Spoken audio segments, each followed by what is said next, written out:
Want to introduce you all to our guest speaker today, and that is Laura Anderson. Laura is a dedicated advocate for human rights. She previously worked in refugee services and crisis management before bringing her communication and organization skills to her current role as the outreach advocate at the Rape Recovery Center. She earned a bachelor's degree in Middle East Studies and Arabic from Brigham Young University and loves to travel, learn new languages, and win at Scrabble. I love that it's win at Scrabble, not play Scrabble. Well, Laura, thank you so much for joining us today to talk about navigating teen dating and consent. Really appreciate you being our topic expert today. For those that are joining in on this conversation, please feel free to engage in conversation via chat. If you do have any questions, I will be monitoring that as well throughout the presentation. So thank you so much, Laura, and go ahead and take it away. Great. And I just want to check, I had a little bit of issues screen sharing at the beginning. Does everyone see that right now? It says navigating teen dating and consent. Okay, perfect. Yep. So, hi everyone. I'm Laura. I'm from the Rape Recovery Center. And the Rape Recovery Center is a rape crisis center that covers Tooele and Salt Lake counties. It's our mission to support and empower survivors and victims of sexual violence, as well as to educate the community about the cause, impact, and prevention of sexual violence. So that's what I'm here to do today with all of you. Our services include 24/7 forensic exam accompaniment. We have a team that's always available to go out to the hospital and accompany survivors, as well as advocacy, case management, therapy, group therapy, and then community education workshops like this. I always like to make a note that we do cover both Salt Lake and Tooele counties. And we serve primary survivors as well as secondary survivors. And secondary survivors is a term that refers to friends and family members of people who have been affected by sexual violence. So all of those services I just mentioned, like the therapy, the support groups, and the advocacy, do apply to friends and family members as well. And then we also have, we're really unique that we have a program for incarcerated survivors, and we do have a special team within our organization that is able to go out to prisons, to the federal prison, as well as to some of the county jails, and to work with survivors of sexual violence who are currently incarcerated and provide them with resources and support. So those are everyone who can participate in our services totally for free. Okay, so today, now that we've had a little bit of an intro to the organization that I'm from, we're going to cover the basics of consent, and then we're going to talk a little bit about how to build consent culture in the family, and then a little bit at the end about how to respond to harm if harm does occur. So first, I want to talk about the basics of consent. So consent is another word for permission. It means agreeing to participate in an activity, and we use it a lot to refer to sexual activities. That's the association that most people have with the word consent. But actually, consent can be used in lots of different situations and contexts that are not sexual. At the Rape Recovery Center, we love to use this acronym that Planned Parenthood came up with for all of the different nuances of consent. So first, consent must be freely given, meaning that there is no coercion, no attempts to persuade someone or to threaten someone into saying yes, because if coercion is present, then consent can't be freely given, and then it's not really consent. Secondly, consent must be reversible, which means that someone who said yes can change their mind at any time and say no, and that's totally valid. Consent can always be revoked and reversed, and that's totally okay. Consent also needs to be informed, which means that people need to understand what they're consenting to in order to legally give consent. Consent also needs to be enthusiastic, That kind of goes with the freely given, where if someone is being pressured or coerced into saying yes, like a half-hearted, like, oh, I guess so, is not the same as like, yeah, I totally want to do that. That sounds really fun. So enthusiastic consent is the bar that we set to make sure that consent is accurate and really consent. And the last part of this acronym, S, is for specific, which means that consent to one activity is not the same thing as consent to another activity. So just because I said yes to a hug yesterday doesn't mean that I'm automatically saying yes or giving consent to a hug today. Those are two different activities at two different points in time, and consent needs to be specific for the actual activity that is currently or going to happen. So that's kind of the basics of that. We do have a video. I think I'm gonna skip it in the interest of time because I want to make sure we can cover everything today. But if you guys have seen this video before, it's really cute. And I can maybe include it to go out with the recording if people are interested. But it just kind of goes over consent and how it's really basic, and it doesn't have to just be about sexual activity. Um, so in public health, we talk a lot about risk factors and protective factors. Risk factors are the things that can make someone vulnerable to harm. Risk factors might be things like housing instability or social isolation, different factors that can put someone at risk. On the other side, we have protective factors, and protective factors are the things that can protect someone from harm or reduce its impact. So there are things like strong friendships, having a trusted adult in your life, or having really strong emotional coping skills. And so, having the background of the basics of consent, we can talk about navigating relationships and building like strong kids and strong adults through this lens of protective and risk factors. A lot of the work that we do is focused on strengthening protective factors. A lot of times, risk factors are going to be outside of our control, especially because a lot of risk comes from a community level and a society level. Um, but what we can do as parents, as caretakers, as people who just care about other people, is to strengthen the protective factors for the children and the other people in our lives. So, one of those protective factors that we can strengthen is consent culture. Um, Consent culture is refers to a social norm where asking for consent is the default.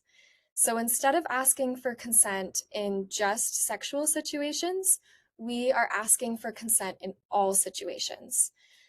This can range from things like physical touch, asking for a hug, all the way to emotional requests like asking someone if they have the capacity to listen to a rant because you had a really bad day. So checking in with their emotional capacity at that time. And this way, consent culture means that everyone knows what their boundaries are and feels comfortable talking about their boundaries with other people. That makes it the opposite of rape culture, which perpetuates shame and silence by normalizing harmful behaviors and not having any discussions about consent. So, yeah, I want to open this up to a discussion. What makes teaching consent difficult? And what are some of the barriers that you have run into? Maybe if you're in a caretaker role, like having conversations with kids or family members, or just out in the community, kind of talking about these principles of consent. And I'm going to go back to, yeah, okay. So I know we have the chat going, and feel free also to raise your hand or to just unmute and share.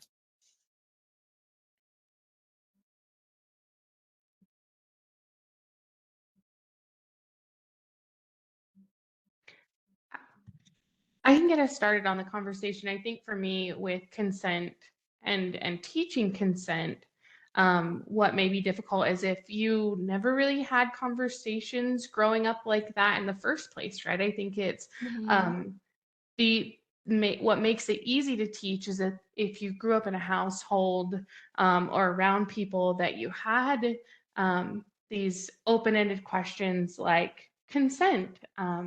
I think that that definitely is a more learned experience as far as being comfortable with talking about it. So if you didn't grow up in a culture or a household that did talk about it, I think that would be hard to become the first person to start talking about it.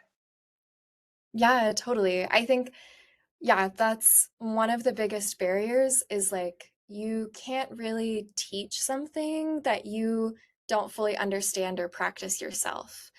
I think it's really, yeah, like the first foundational step is to kind of evaluate, okay, where am I at? Like, am I practicing consent in my life? Both like, am I asking other people for consent? And also, do I feel comfortable saying no? Like, do I know what my own boundaries are? And do I feel comfortable setting boundaries? Because if there's going to be a tension between actions and words, and you're trying to teach someone, but you're not modeling that behavior yourself, it's going to be really, really difficult for that person to um, kind of really take in and also develop that practice. I think, yeah, a lot of times actions speak louder than words. So it's important to make sure that you're in a good place and that you are feeling comfortable before you can reach out to others. Thank you so much for sharing that. I also think about like to what Brittany was saying is sometimes it's like, oh, well, Great Aunt Rose wants you to give you a hug or a kiss on the cheek, and mom says, yeah, like make sure that you can go and give Great Aunt Rose this. So then as a child, you're like thinking, oh, like these are things that I have to do. So like Mhm. switching that mindset, I think, is something that's difficult because like when we're little, we're like, oh, like that's what you do. But then realistically, it's like, no, these are choices I get to make. Yeah. Yeah, and that's a really difficult part of like a parent-child dynamic where it's like parents do have a lot more information and um to prioritize safety and to like a lot of the times parents are telling kids what to do. Like that's kind of inherent in that dynamic. And so it's a really big shift to be like, okay, where can we safely build in like choices and build in like freedom for our kids to like make these choices and respect that they deserve kind of within this framework where like I know the way that I grew up at least kind of sounds like that, where it's like, oh, my mom's saying I have to go do something, so then I have to go do it. And I don't really feel like I have any power to like set a boundary or do so like not do something I don't want to do. It gets really complicated. We have a couple more in the chat coming in as well. So Erica said that getting them to understand it is a single person's decision, not a group choice, and peer pressure is so hard to ignore or go against. Totally. Yeah, it's yeah, we're going to touch on that a little bit, but that's something that's a very human quality and also specifically like a very like teenager adolescent quality to like assume that everyone around you is doing something and therefore you need to do it too and kind of these like pressures and this like desire to fit in with people that can warp our ability to understand what we want to do and to communicate that to other people by setting boundaries. Totally. That's Mhm. really difficult.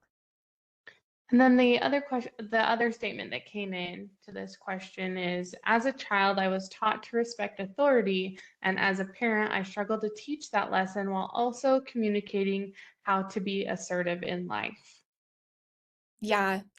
Yeah, that's very there's so much tension there, and it's one of those things that I don't think there's ever going to be a perfect answer for. Yeah. But as at least I've seen in my life, like when we're acknowledging that and we're like in the struggle and we can see that's a struggle, that's already a sign that we're making a lot of progress. Mhm. But it is so tricky, and that is one of the barriers. Another comment came in, and this one's fabulous as well, is growing up, consent was always promoted as no means no. But as I've grown up, I've had to flip that and think, flip that no means no as well to think yes means yes. So consent goes both ways. And if it isn't clearly communicated, then consent isn't given. I love that flip of yes means yes, and if there isn't a yes, then consent isn't given. Yeah, I love it too. I think that's why like we have enthusiastic on that fries thing, because yeah, there's no means Mhm. no is not a bad way of thinking at all, but it just lacks a lot of nuance. And yeah, it's really important to like recognize that yes means yes, and that body language, enthusiasm, being fully like informed and agreeing to something, those are all really important when it comes to consent. Totally. Thanks for saying that.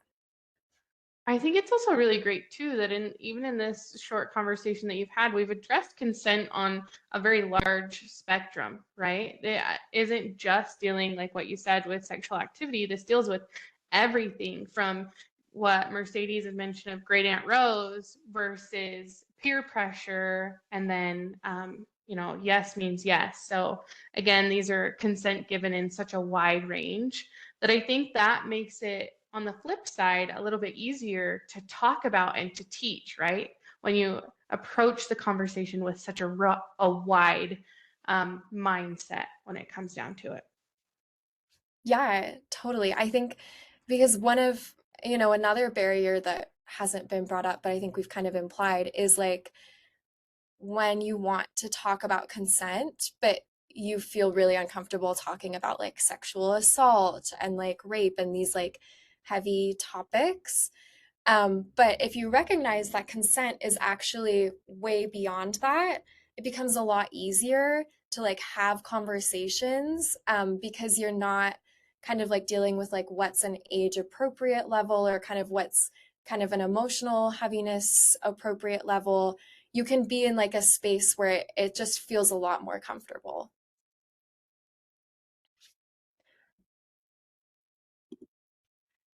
Yeah, so I put on the slides a few of the things that I've heard before and that you guys shared today. That parent-child dynamic of like, well, I have authority in this situation, and I'm a parent and you're a child, but I still want to teach you to be assertive and to be able to set boundaries and give consent. Like that's a really difficult one, and having personal experience or internal beliefs that you've learned and then having to unlearn those in order to share and teach other people. Yeah, there's just a lot that makes this complicated.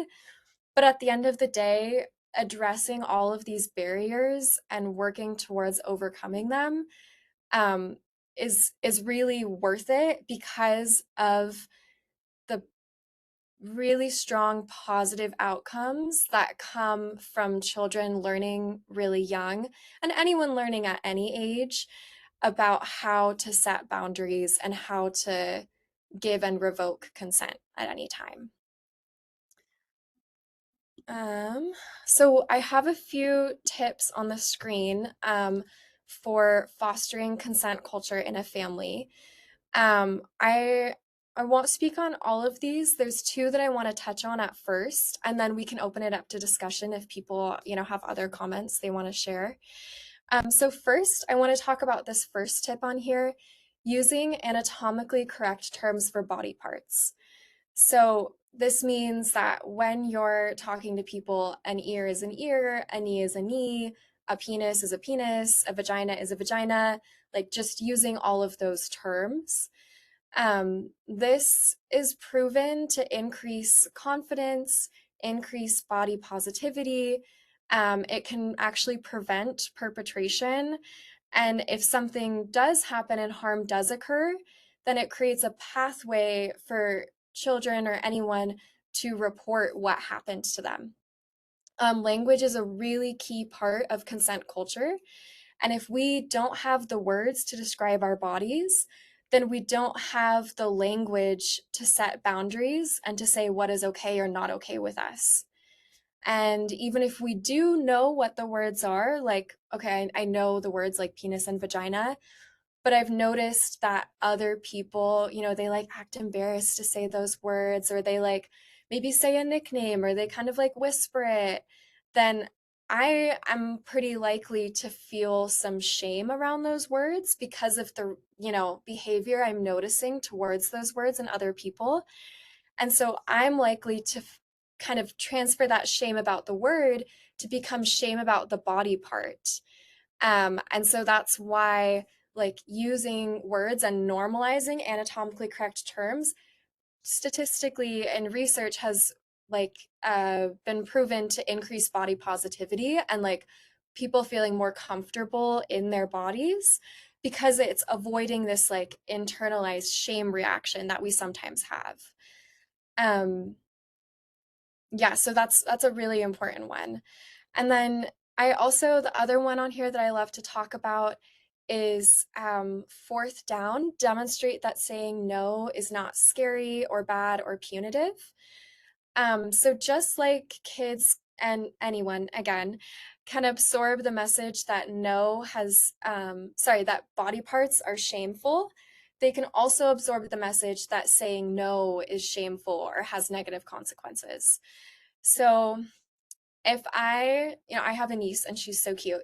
And if I go up to my niece and I ask her for a hug and she says no, and then I say, like, oh, please, please, like, I really want a hug, and I try to guilt her into giving me a hug, the message that I'm teaching her through my actions is that the word no and saying no to me is like hurtful and it's mean and it has all these negative connotations.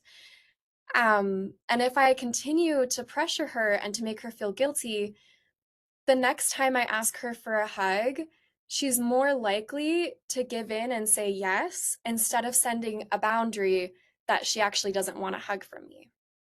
So, although it's perfectly okay for my feelings to be hurt when my niece says no to a hug, and rejection does not feel good, and that's totally valid, it's not okay for me to react to no with coercion or retaliation.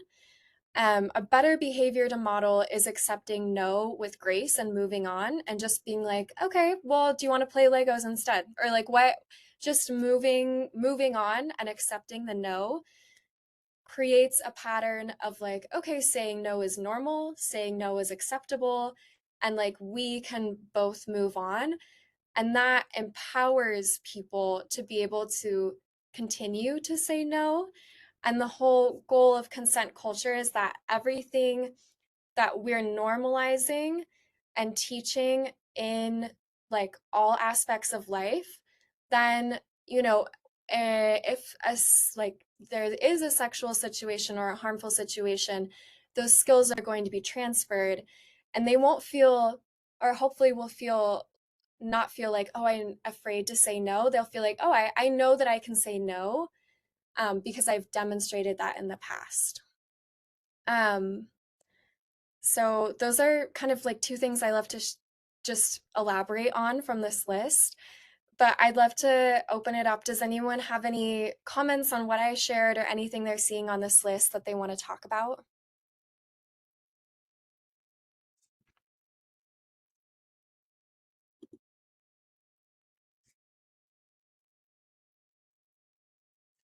And if you don't, that's okay. But I wanted to make sure we had space for that. Um, so then I'm going to go ahead and go to the next one, which is just some more. So this is Teen Dating Violence Awareness Month, and I think that the title of this presentation alluded to that. So I wanted to kind of talk about some like teenage and adolescent specific strategies that go along with those tips for creating consent culture. Um, so I'm not a parent, but I am a former teenager, and I think I can speak to the difficulty of being a teenage girl and clashing with your parents and not wanting to talk to them about anything, and especially, not about like consent culture topics. Um, so the first thing I want to point on here is time and place. When and where can we have tricky conversations? I know that I personally always had the best conversations with my mom when we were driving in the car because the informal setting helped me to feel less pressure. And in general, having an activity or having a conversation while doing an activity together can redirect some of the anxiety and tension about the conversation in a productive way. And it can like relieve that pressure and create a more productive conversation. Um, I know also when I was in doing my research for this that breakfast and dinner time were a lot of strong suggestions for having like productive and healthy conversations because it's a time when families can sit down together without too many distractions. And it is like that a little bit of that we're doing an activity together, but in a slightly different way. Collaboration is also a really valuable tool. When it is safe and feasible, collaboration is best. Teenagers want to participate in the decisions that are affecting them. And when you give people choices and work together to compromise on rules and expectations, then those other people are going to have a buy in and more of an incentive or motivation to obey those rules and meet those expectations. I know when I turned 16 and I started dating, my parents set a curfew of 10 p.m. and I hated that. I hated feeling like that curfew was imposed on me without any like input or choice from me. And so I didn't really follow it, and that caused a lot of conflict. But when my mom, brought it up at dinner one night and we had a conversation about it and we decided to, okay, we're going to move the curfew back a little bit, then I I felt empowered because of that conversation. And I also knew because of that conversation that this new freedom came with new responsibility. And I felt a lot more incentivized to show my parents that I could honor their expectations and meet their rules and expectations. And it just created a much, much better system for us. Um, Also on here, we have listening. um, I don't know if you guys have ever heard this. There's a phrase that I heard growing up, which is like, we have two ears and one mouth, so you should spend twice as much time listening as talking. And I think that when you're trying to have conversations about consent or just like create like a healthy culture in your family where people feel comfortable sharing and opening up, silence is a really great tool for that. And it's important to not be afraid of just listening, being silent, and giving someone the space to feel comfortable opening up and sharing with you. Also on here is consistency. Research in a lot of public health, but also specifically in my field of sexual assault prevention, shows that it takes several conversations for a behavior or an expectation to be learned and implemented. So by being consistent and having these conversations over and over again, not just having like a one time like sex talk or like consent talk, but applying these principles to a wide range of activities, talking about them frequently, that's going to create um, kind of repetition that will make that lesson easier to learn, but also create a sense of stability and availability that's really important in fostering a culture of consent and making people feel comfortable setting boundaries. And the last thing I want to talk about on here is having media discussions. So on the last slide, one of the tips was using age appropriate media like books and TV shows to initiate conversations about, oh, I noticed that they didn't ask for consent when they did that. Maybe, we shouldn't do that. Maybe we should ask for consent. Or like, oh, I really liked in that TV show how like they have such a healthy relationship and they are demonstrating these behaviors. Using that as a way to have indirect conversations can be really helpful.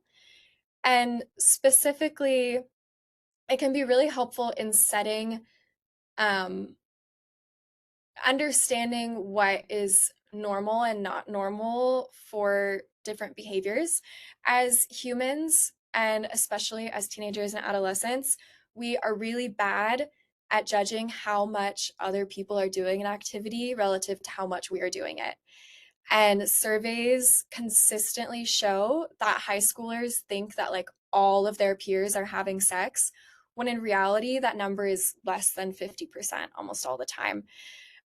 Media plays a huge role in that perception. And so using media as an opportunity to kind of set expectations and remind teenagers, like, oh, you might think that everyone is doing this, but actually everyone's not.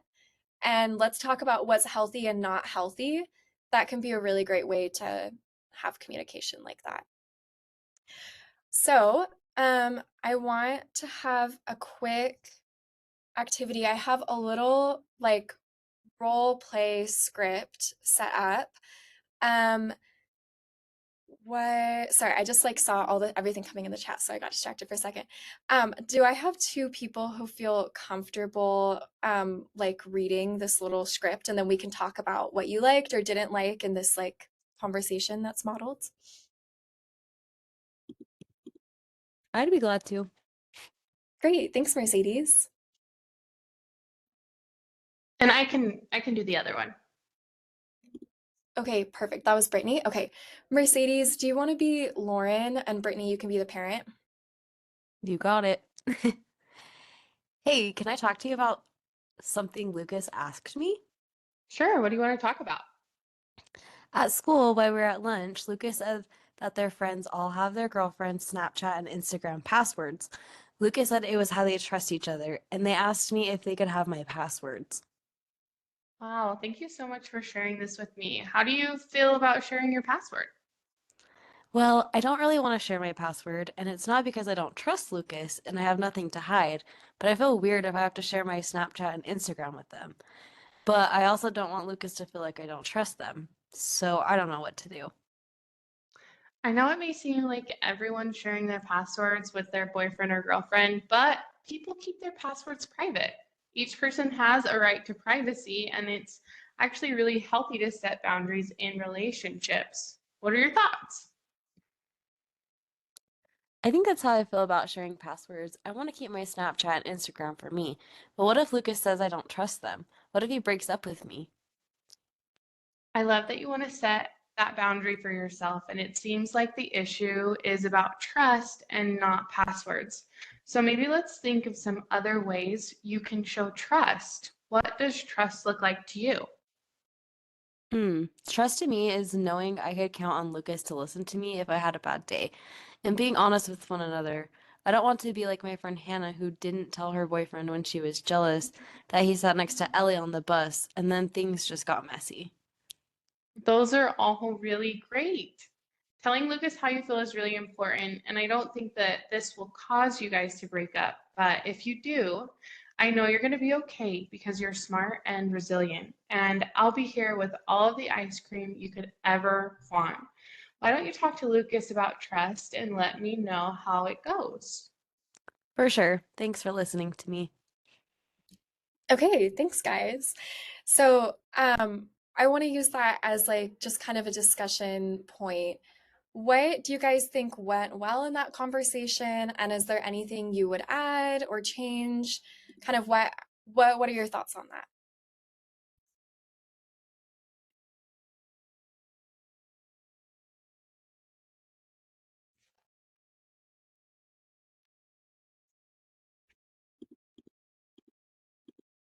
I love the open-ended questions. I think that no matter what age, even if you're talking adult to adult, open-ended questions are so valuable to use in all situations. We have a comment in the Yes. chat that Laura put, Mom didn't judge. She helped Lauren work through her feelings. Yeah, and I think that part of that lack of judgment comes from those open-ended questions.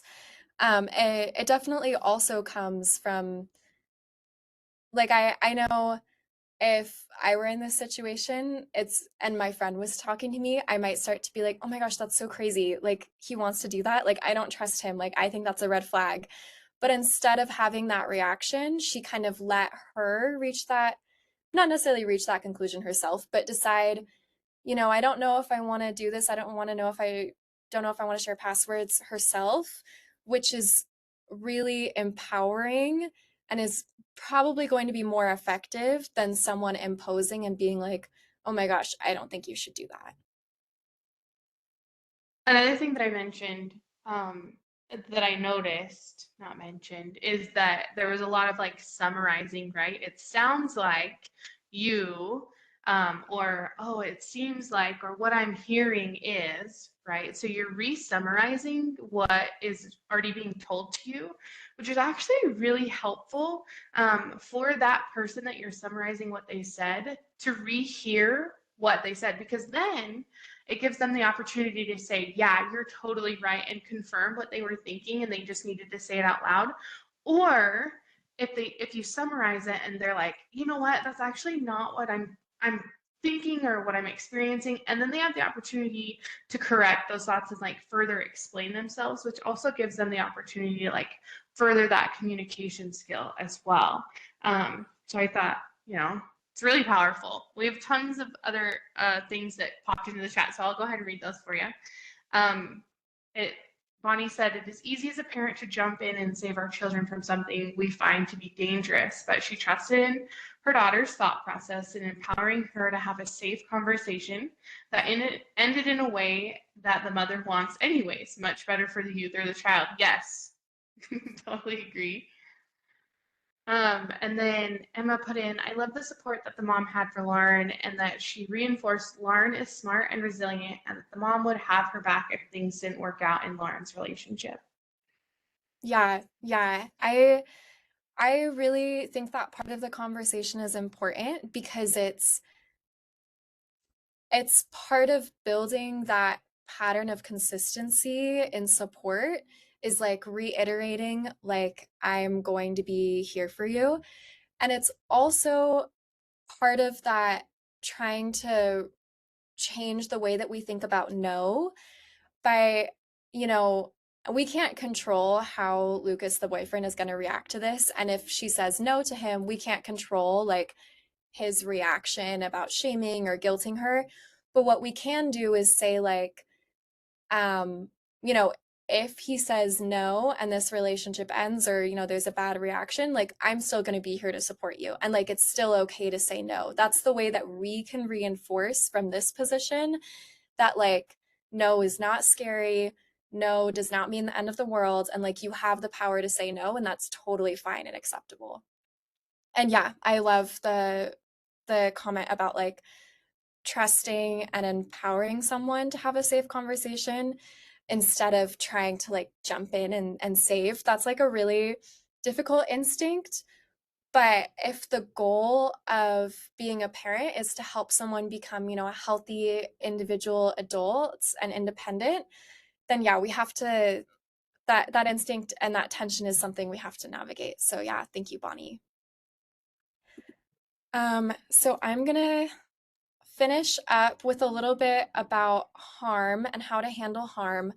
So, if unfortunately something happens and you're in a situation where someone is disclosing to you that their boundaries have been violated, maybe there was an act of sexual violence, we like to go with the protocol of listen, believe, and refer.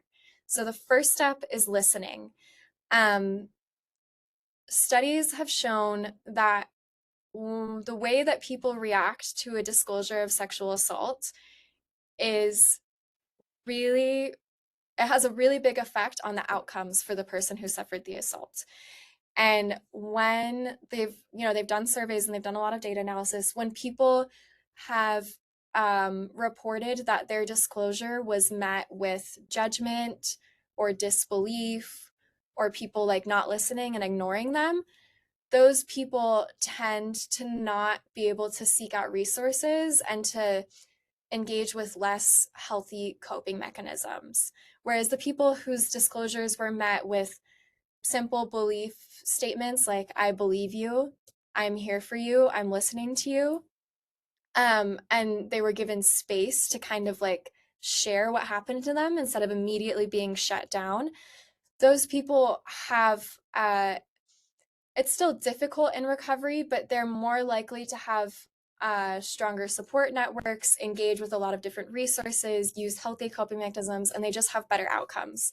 So by taking those first two steps of listening and believing, it's already making a world of difference for someone. And the third step on here is to refer, because sexual violence is really traumatic, and friends and family members play a really big role in supporting someone, but they should not be the only people playing that role in support.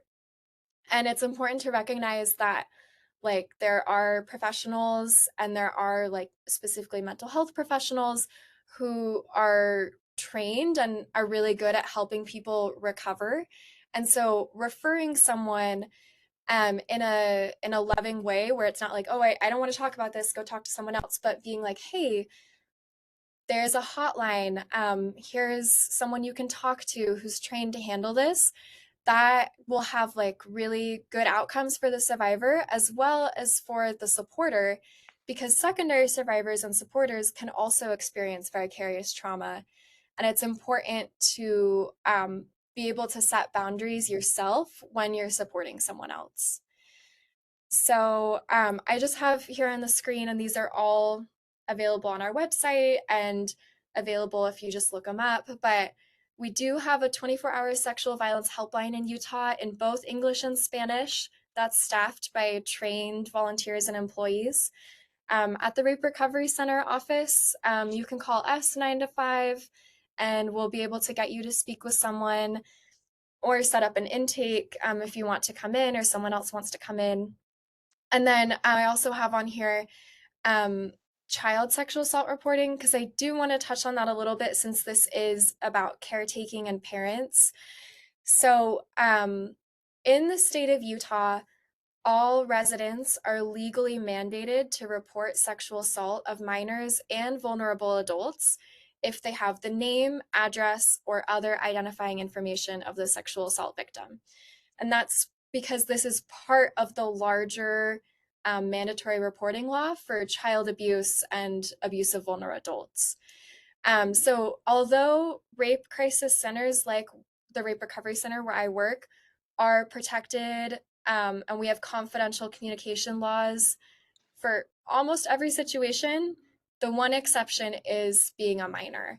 And I have, you know, if like someone were to call our hotline or call our office and share what happened, some identifying information about themselves, and include the age or like the status as a minor or vulnerable adult, we would have to report that, and we wouldn't be able to have that confidentiality. So that's something I want everyone to know, and I just think is really important to be able to make educated and empowered decisions. But yeah, that's what I like to touch on, that if someone discloses to you and you're listening, you're believing and referring, you do also have to report if they are a minor or vulnerable adult. So that's the end of everything I have prepared. It's 12:47, so I hope that didn't go too over. But if anyone has questions, feel free to stay and I can answer them. But thank you guys so much for your participation in the discussion. I really had a great time. Thank you so much, Laura, for introducing this conversation to us, whether folks have talked and learned about how to approach the conversation with consent, or if this was a start to their journey of being able to talk about consent and healthy boundaries. Thank you so much for facilitating that for us today. I do want to bring some attention to, like what you had mentioned earlier in the presentation, that February is Teen Dating Violence Awareness Month. And there are a few things that the Utah Rape Recovery Center is offering. And they've got 2 workshops. One's coming up February 15th, and then another one is February 28th. And that's a community event. So I'll put that in the chat as well as follow that up with the presentation recording as well. So please, if you did attend today, share this with your coworkers, share this with loved ones. If you have a teen, have them listen to it. And then maybe that could be a start of the conversation, right? So please utilize this in any shape or form that you see fit and necessary in your own life. Again, thank you so much, Laura. Really appreciate everyone for tuning in today. We'll stay on for a moment if anybody does have any questions, but other than that, thanks everyone.